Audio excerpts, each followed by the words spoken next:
أعوذ بالله من الشيطان الرجيم بسم الله الرحمن الرحيم الحمد لله رب العالمين الرحمن الرحيم مالك يوم الدين إياك نعبد وإياك نستعين اهدنا الصراط المستقيم صراط الذين أنعمت عليهم غير المغضوب عليهم ولا الضالين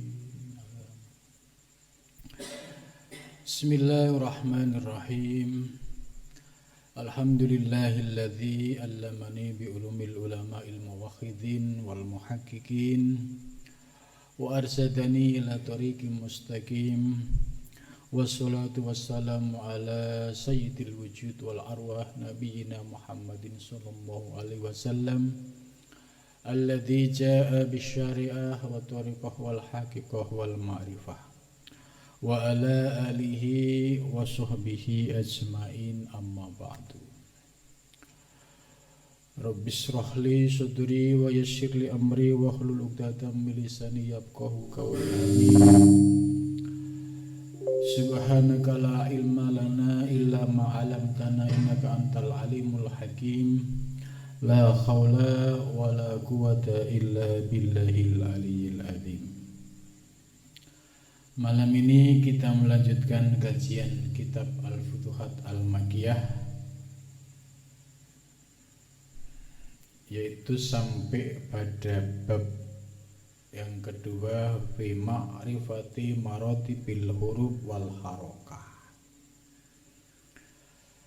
Pada minggu yang lalu sudah dijelaskan perbedaan antara pemikiran filosof dan para sufi. Sudah dijelaskan secara rinci oleh Syekh Ibn Arabi bahwa para filosof, orang-orang yang menggunakan akalnya dalam membagi alam itu hanya terbagi menjadi 4 bagian, yaitu al-haq, al-insan, al-mulk, dan al-jin.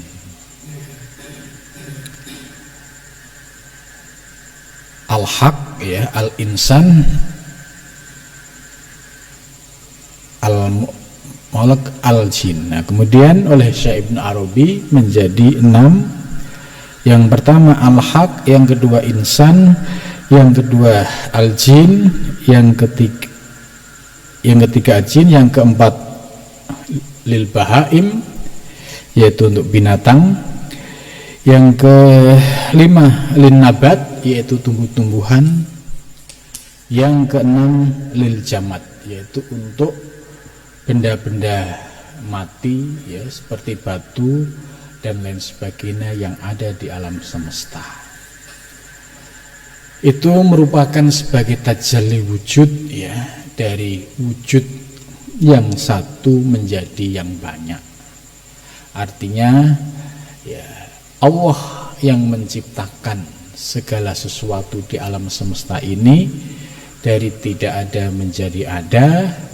Proses penciptaannya pun, ya, melalui sebuah skenario panjang sehingga muncullah 6 tajalli yang ada di alam semesta ini, yaitu al-haq. Al-haq itu sebagai nama lain dari wujud alam semesta, atau seringkali digunakan sebagai madhar al-haq, yaitu kenyataan yang nyata di alam semesta ini. Yang kedua adalah al-insan, yaitu kita sebagai manusia. Yang ketiga itu adalah kelompok al-jin, yaitu makhluk Allah juga yang dikenal juga sebagai makhluk yang berada di metafisik. Kemudian yang keempat yaitu al-bahaim. Al-bahaim seluruh binatang, ya, yang ada di alam semesta ini, itu juga menjadi satu kelompok tersendiri. Kemudian yang kelima an-nabat, seluruh pohon-pohonan, tumbuh-tumbuhan yang ada di alam semesta ini. Dan yang terakhir al-jamad, yaitu seluruh benda-benda mati yang ada di alam semesta ini. Maka apabila kita melihat wujud nyata, ya, seperti di lingkungan kita ada tumbuh-tumbuhan, ya kan, ada binatang, ada benda mati, ada jin juga, ada manusia juga. Nah, semua itu kalau kita menggunakan pendekatan ilmu hakikat, kita akan memahami bahwa semua wujud yang ada diadakan oleh Allah Subhanahu wa ta'ala. Jadi artinya melihat tajalli wujud yang 6 tadi, ya seharusnya bisa terkoneksi ingat kepada Allah Subhanahu wa ta'ala. Melihat ragam binatang, ya, burung saja misalkan, itu pun beragam warnanya, beragam rupanya, beragam jenisnya. Begitu juga binatang-binatang lainnya, ya, dari satu kelompok burung saja itu, ya, memiliki ribuan, ya, jenis. Kemudian ada nabat, tumbuh-tumbuhan, ya, itu juga memiliki beragam, ya, jenis yang ada di alam semesta ini. Kemudian al-jamad juga sama, ya, seperti benda-benda mati, ya, itu semua hakikatnya Allah yang menciptakan, Allah yang mengadakan. Nah, dengan memahami ilmu tauhid ahlu kasfi ini, kita diajarkan oleh Syekh Ibn Arabi supaya hati kita selalu ingat Allah sebagai penciptanya. Jangan sampai melihat ragam wujud yang nyata di depan kita masih bingung bertanya Allah. Ya, ini namanya orang yang dalam keadaan ghaflah. Sudah nyata kehidupan yang ada di alam semesta dengan berbagai macam aneka ragamnya, kok masih bertanya soal Tuhan. Maka orang-orang yang dalam keadaan ghaflah ini akhirnya mereka berkutat pada aspek-aspek lahiriah sehingga mereka tidak kenal Allah Subhanahu wa ta'ala. Jadi ilmu yang demikian dahsyat dari uraian yang disampaikan oleh Ibnu Arabi, mulai dari rahasia huruf, ya, berawal dari hadis qudsi awwalu ma khalaqallahu al-qalam, pertama kali yang diciptakan oleh Allah adalah al-qalam, pena, ya.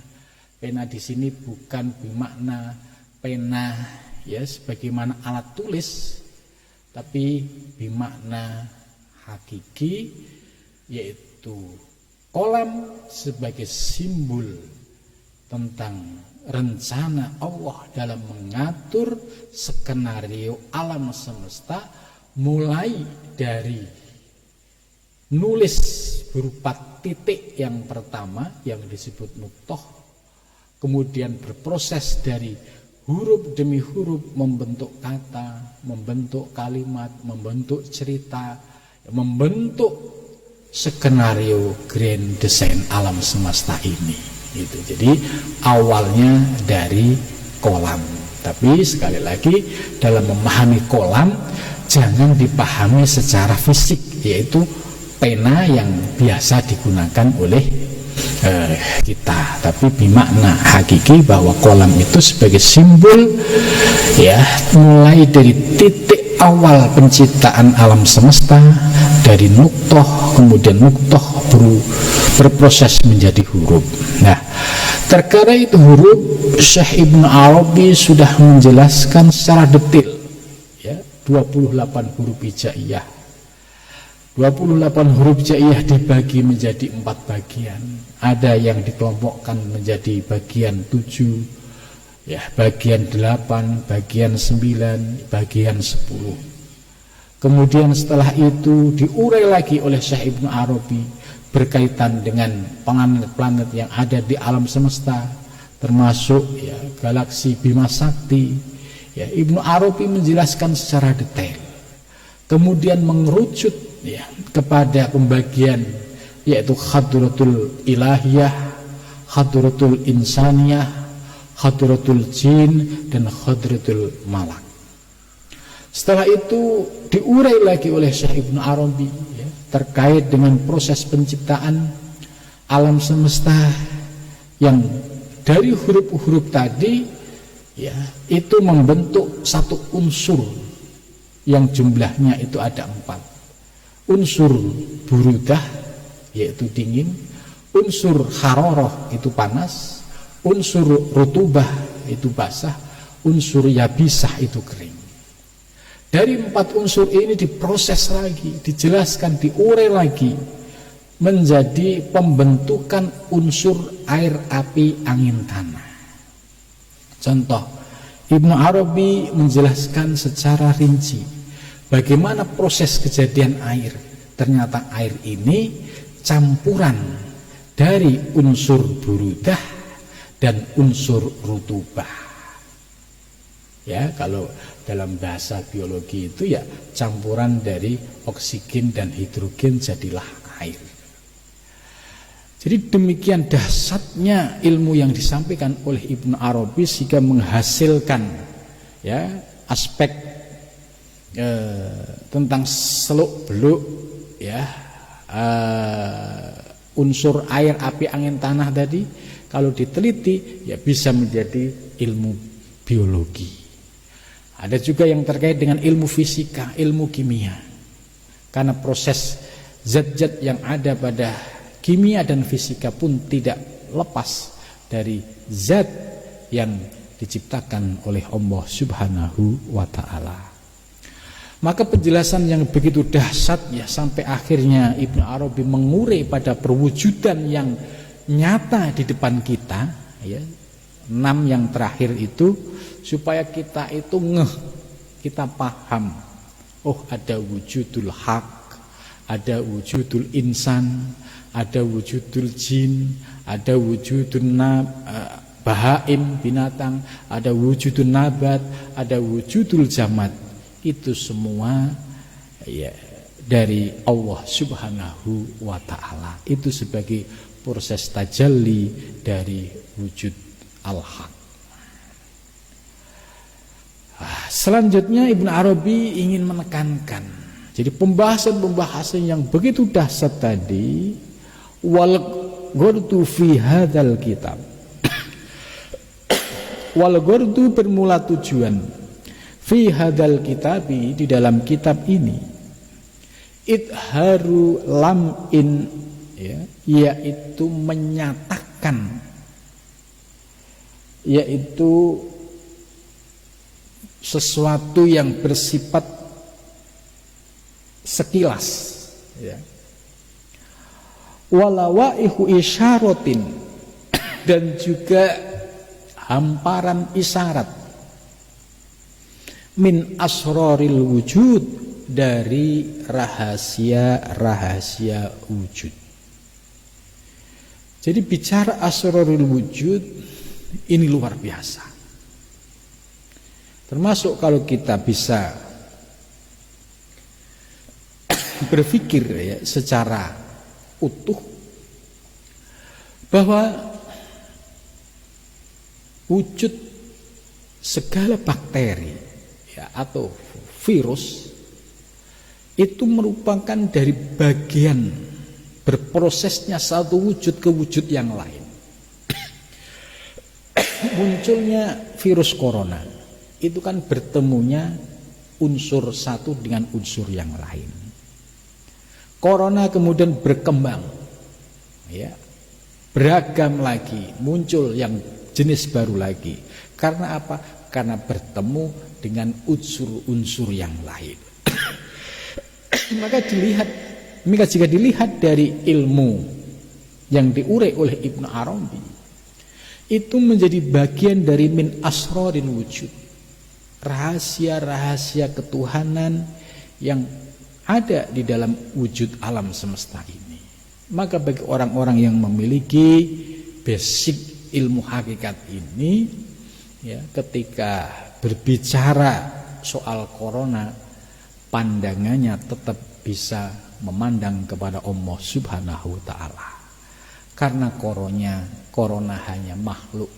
Corona adalah proses dari satu unsur ke unsur lain. Tidak ada unsur yang di alam semesta ini yang tidak diciptakan oleh Allah Subhanahu wa Ta'ala.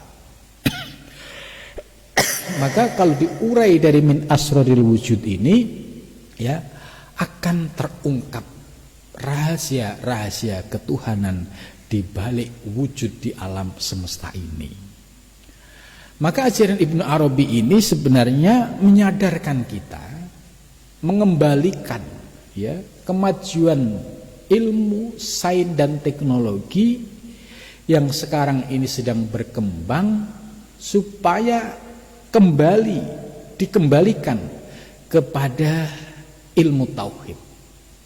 Artinya bahwa perkembangan ilmu teknologi, baik ya di dalam ilmu teknologi dalam komputer, ya, dan lain sebagainya, hakikatnya sumbernya dari Allah Subhanahu wa Ta'ala, ya.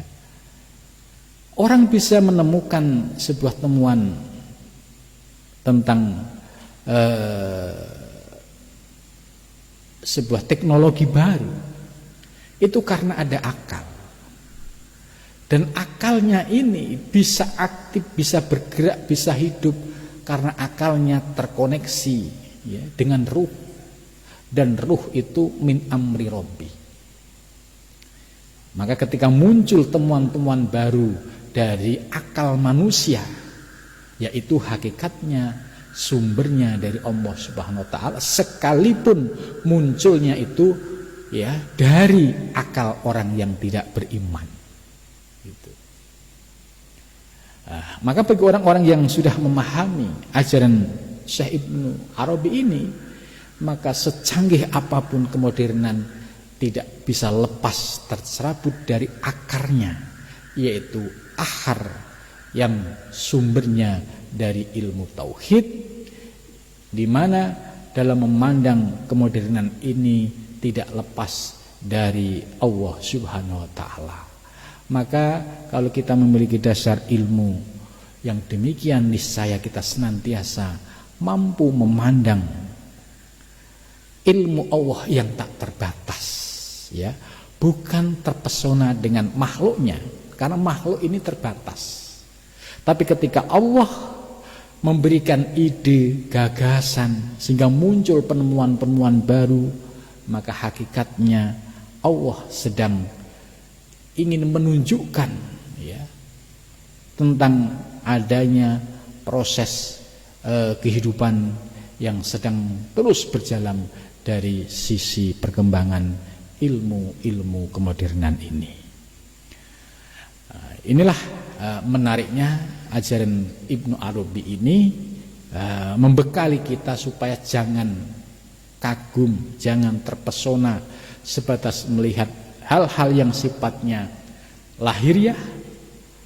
Ya, kita disuruh untuk selalu memandang, mengembalikan kepada Allah Subhanahu wa Ta'ala dalam melihat proses kejadian alam semesta ini.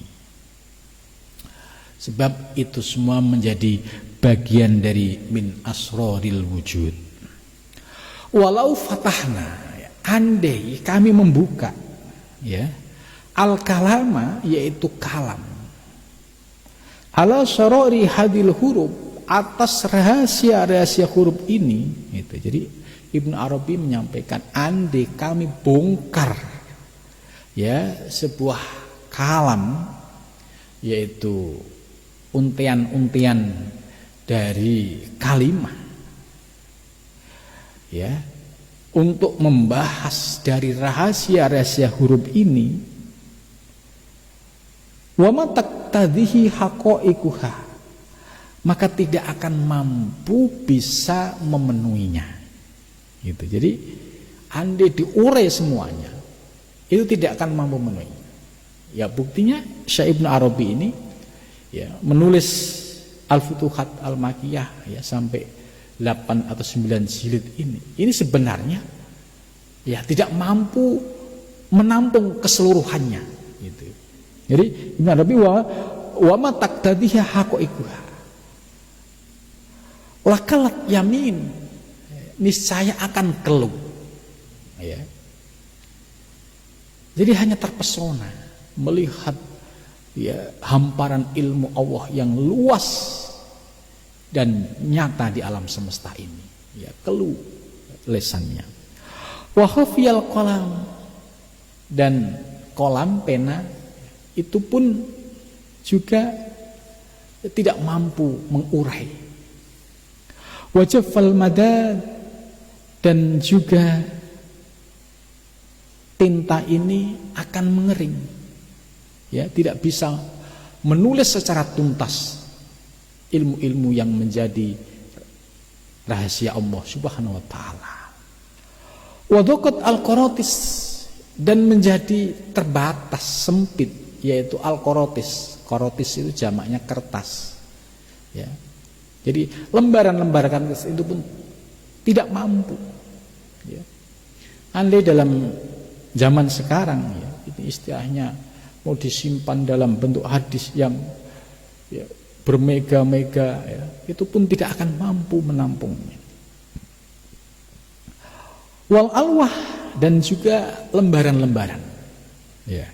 Walau kana ariqul mansur, sekalipun ya ditulis ya dalam kertas yang berupa ya kulit ya, ini zaman dulu ya, itu penulisannya itu masih tradisional, yaitu menggunakan kulit binatang atau pelepah kurma.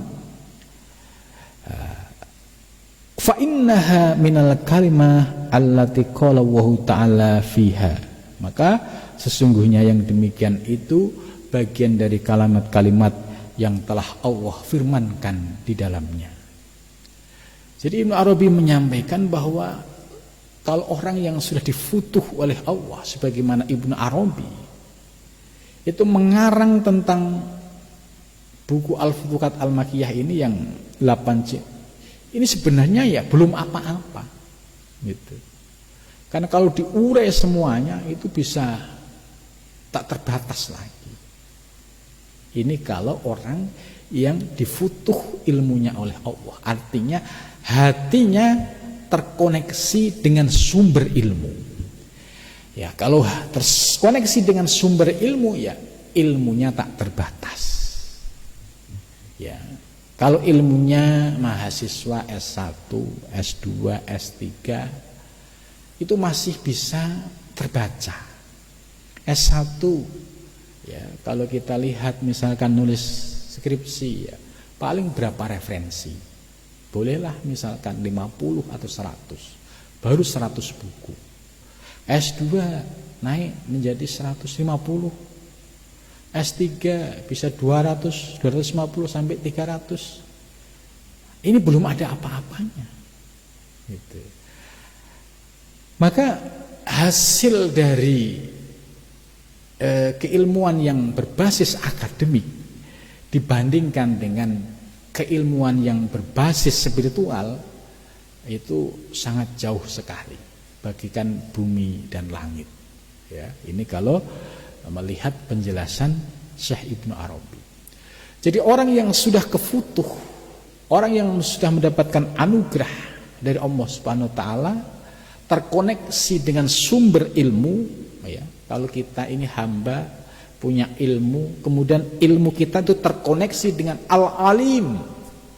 Ya, salah satu nama Allah Al-Alim yang maha ilmu. Maka sebagaimana Syekh Ibnu Arabi, kalau kita nulis itu tidak akan mampu bisa menuntaskan ya, karena ibarat ya samudra tak bertepi ya, ibarat sumur yang kedalamannya itu tidak bisa ya dijajaki. Apa yang disampaikan oleh Syekh Ibnu Arabi tadi, ya beliau merasakan sendiri. Jadi apa yang ditulis dengan Al-Futuhat Al-Makkiyah itu belum ada apa-apanya. Ya, karena itu jangan sampai puas ya dengan ilmu yang kita miliki. Ya, baru belajar beberapa buku, beberapa kitab, ya sudah merasa kayak segala-galanya. Ya, apalagi zaman sekarang muncul ya anak-anak, ya orang-orang yang baru belajar Islam, belajarnya pun dari buku terjemahan, tidak dari sumber-sumber primernya. Itu pun sudah merasa alim, melihat orang lain rendah, melihat orang lain ya bahkan dituduh sesat, bid'ah gitu.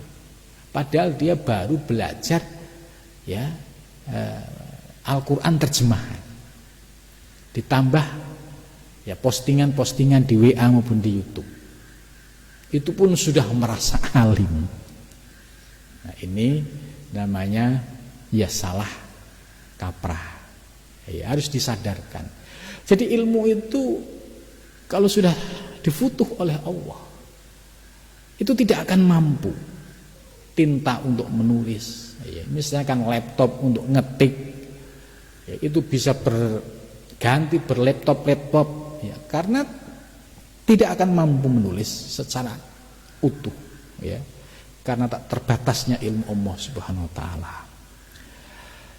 Ibnu Arabi mengutip firman Allah, ya, yang berbunyi laukanal bahru midadan li kalimati rabbi lanafidal bahru qabla an yanfadda. Jadi laukan, andai ada al-bahru apa lautan, midadan itu menjadi tinta, maka lanafidal bahru qabla an tanfad. Maka lautan ini tidak akan mampu. Tidak akan mampu apa? Tidak akan mampu yang menulisnya. Ya, ini di dalam Al-Quran. Jadi lautan itu menjadi tinta, kemudian seluruh pohon itu menjadi penanya, itu tidak akan mampu menulis ilmu Allah. Nah, ini yang seharusnya bisa membangunkan ya generasi umat Islam untuk fastabiqul khairat, ya, untuk melakukan kajian-kajian, ya, penelitian-penelitian yang lebih substantif, yang lebih kepada hal-hal yang terkait dengan kemodernan dan teknologi. Sebab Allah sudah membentangkan, ya.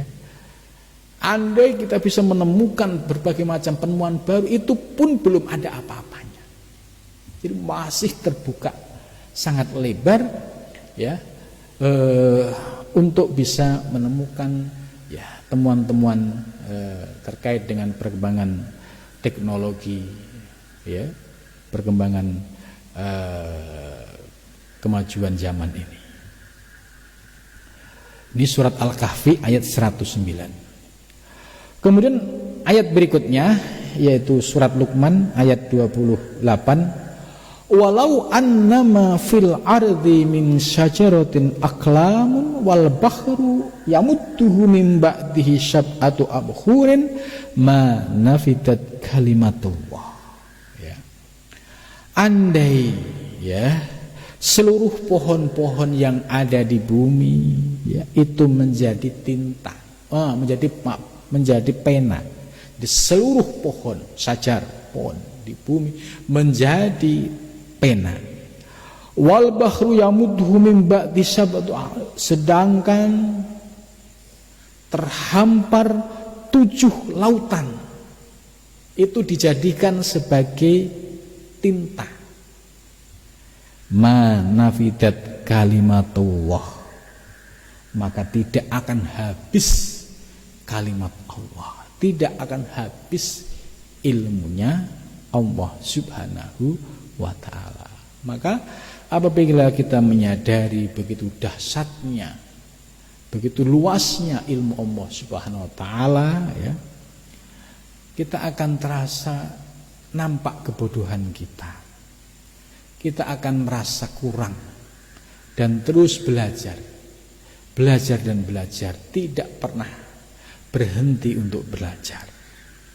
Tapi sebaliknya kalau ada orang baru baca buku terjemahan, misalkan hadis pun hadis terjemahan, semua serba terjemahan, tapi anehnya berani mengkritik para kiai, para ulama yang kitabnya itu di lemarinya itu sudah tidak muat.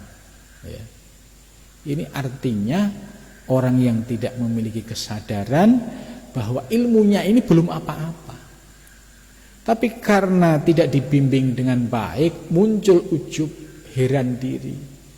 Karena keterbatasannya melihat objek yang sebenarnya kalau ilmunya komplit itu bisa ada sudut pandang yang lain. Tapi karena referensinya buku terjemahan, bergurunya dengan guru yang referensinya juga pas-pasan, akhirnya dalam melihat sebuah objek kaku, kemudian ujung-ujungnya menyalahkan, menyesatkan orang lain. Nah, ini karena tadi tidak paham peta keilmuan dan juga tidak menyadari betapa dirinya itu masih dalam kubangan kebodohan. Kenapa ya? Karena dia salah bergaul, salah mencari guru. Maka carilah guru yang memiliki wawasan luas, memiliki referensi yang luas. Semakin luas ilmu, semakin luas referensi, akan semakin tawadhu, akan semakin sadar bahwa dirinya tidak memiliki ilmu apa-apa.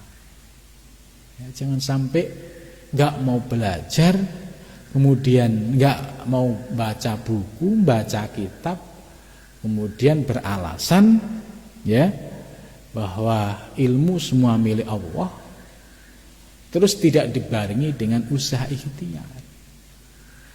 Ini jomplang. Satu sisi menyandarkan kepada Allah, sisi lain Allah memberikan otak gak diisi dengan merekam bacaan-bacaan buku atau kitab. Maka otaknya akan kemasukan angin, sehingga tadi muncullah ujub, takabur, heran diri, sombong, merendahkan yang lain. Nah, ini pertanda orang yang masih kurang ilmunya. Kalau orang yang memiliki ilmu yang luas, referensi yang luas, terbuka mata hatinya, pasti tawadhu, pasti rendah hati, pasti tidak merasa apa-apa, tidak merasa siapa-siapa. Karena ilmunya bukan ilmunya, tapi semua ilmu milik Allah Subhanahu wa taala. Kesadaran ini yang dimiliki oleh para sufi di dalam belajar ilmu-ilmu, baik ilmu lahir maupun ilmu batin. Jadi dengan dua ayat tadi, yang pertama surat Al-Kahfi 109 dan surat Luqman 27 menggambarkan betapa dahsyatnya ilmu Allah Subhanahu wa taala. Wa huna sirrun, dan di sini ada sir, ada rahasia. Wa isyaratun ajibah, dan isyarat yang sangat mengagumkan. Nah, sir dan isyarah ajibah ini hanya bisa dirasakan oleh orang yang memiliki kelembutan hati, orang yang memiliki kebersihan hati dan jiwa. Akalnya bersih, hatinya jernih, jiwanya bersih, baru nur ilahiyah itu akan turun. Tapi kalau hatinya masih kumuh, nafsunya masih dominan, akalnya masih dituhankan, sampai kapanpun dia akan terhijab selamanya. Itu orang-orang yang bisa merasakan sirrun wa isyaratun ajibah, itu orang yang sudah bersih lahir batinnya, sehingga terkoneksi dengan sumber ilmu, yaitu Al-Alim, yang maha berilmu. Liman tafattuna laha, bagi orang-orang yang memiliki kecerdikan. Fatona itu cerdas cerdik. Tafattuna laha wa asyara ala hadhil kalimah.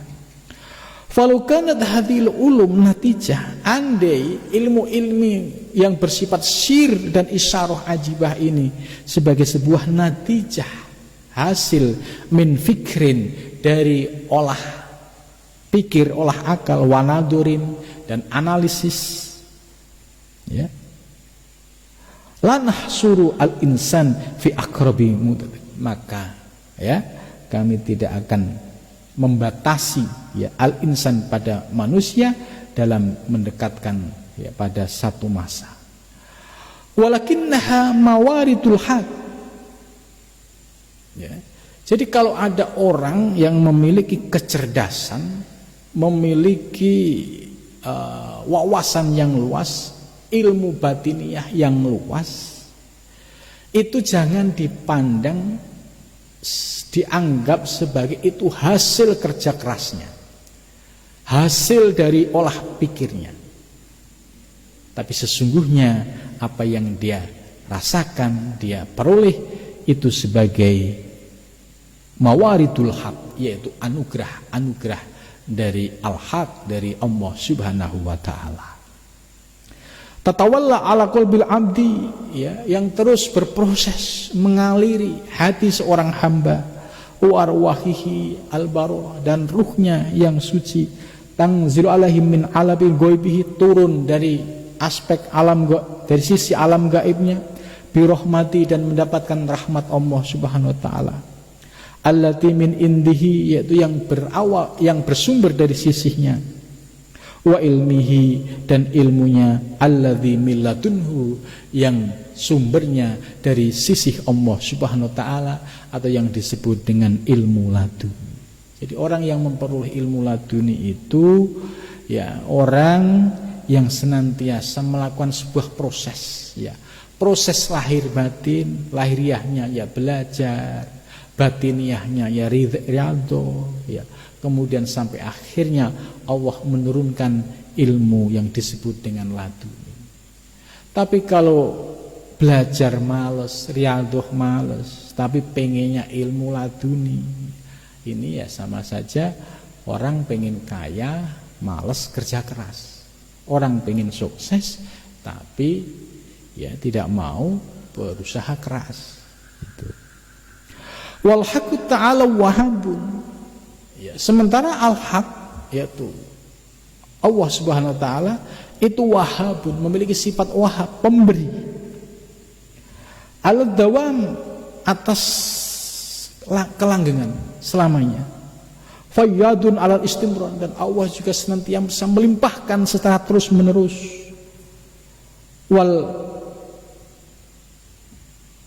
mukhilu qabilun ala dawan wa imma yaqbalu al jahla wa imma yaqbalu al ilm.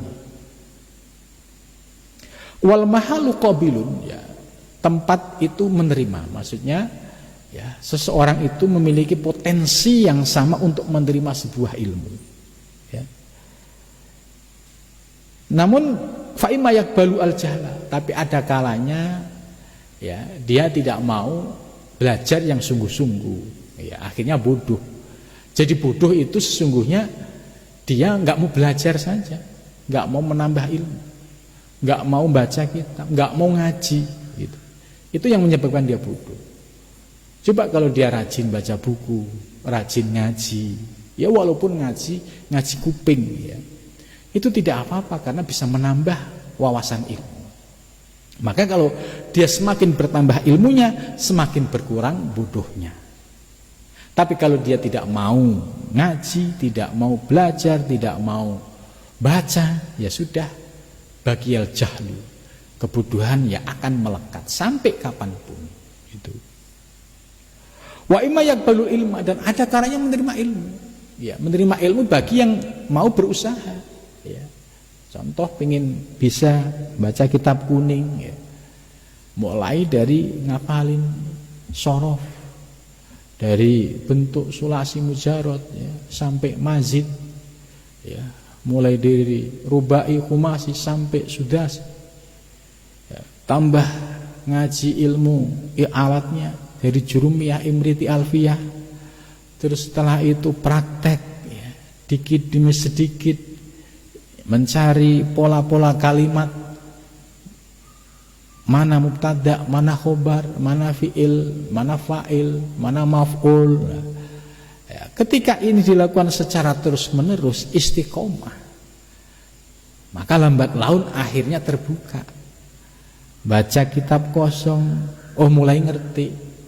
Paling ada beberapa kalimah yang belum dimengerti, bisa buka kamus. Tapi struktur kalimah, mubtada, khobar, jumlah fi'liyah, jumlah ismiyah, sibah jumlah, itu sudah paham.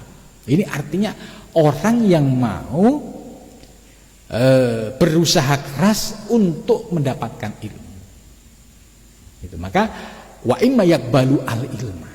Tapi kalau orang yang belajar males, apa-apanya males, tapi maunya langsung dapat ilmu laduni, ya ini yang disebut wa imma yakbalul jahla. Ya dia kebodohannya ya akan istiqomah. Istiqomah dalam kebodohan karena apa? Asupan ilmu tidak ada yang masuk. Ilmunya ya dari sumber itu saja. Ya, buku satu dibaca, dibolak-balik, ya itu saja isinya. Enggak ada tambahan wawasan-wawasan yang baru. Maka perlu istilahnya ya mencari perbandingan, ya mencari pandangan, ya kitab-kitab ulama, ya kitabnya para ulama, ya sudah berupa kitab-kitab yang menjadi rujukan. Maka kalau kita mau membaca dengan memiliki prinsip-prinsip kaidah ilmu nahwu shorob, bacanya benar, maknanya benar, ditambah kalau ilmu tasawuf, ya bacanya sambil riyadhah, sambil zikir, ya itu insya Allah nanti kefutuh, ya kefutuh dalam memahami makna-makna dibalik kitab-kitab tasawuf tersebut. Memang sebab agak unik.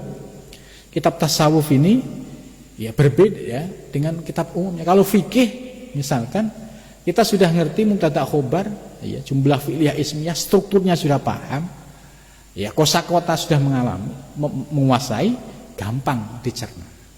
Tapi kalau kitab-kitab tasawuf ya, seperti tafsir Al-Jailani, ya, tambah Al-Futuhat Al-Makiyah, ini walaupun kita terkadang sudah bisa nahwu shorob, itu untuk menggali makna yang tersimpan di balik teks-teks ini enggak mudah.